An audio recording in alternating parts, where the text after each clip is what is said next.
Hello friends, welcome to daily current affairs in 1 minute.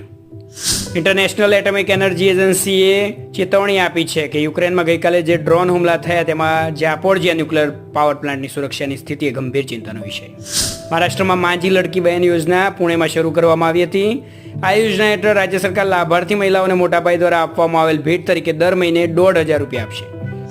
Under 15 અને under 17 badminton ખેલાડીઓ માટે મંગળવારથી ચીનમાં શરૂ થનારી ચેમ્પિયનશિપ માટે ભારતે 39 ખેલાડીઓની ટુકડી મોકલી છે.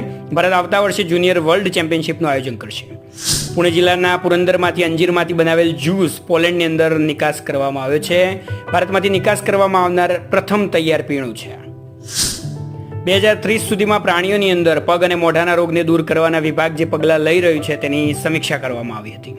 કેન્દ્ર સરકાર રાજ્યોને આ રોગોથી મુક્ત ઝોન બનાવવા માંગે છે. આવા ડેલી કરંટ અફેર્સ માટે સબસ્ક્રાઇબ કરવાનું ભૂલતા નહીં. જય હિન્દ.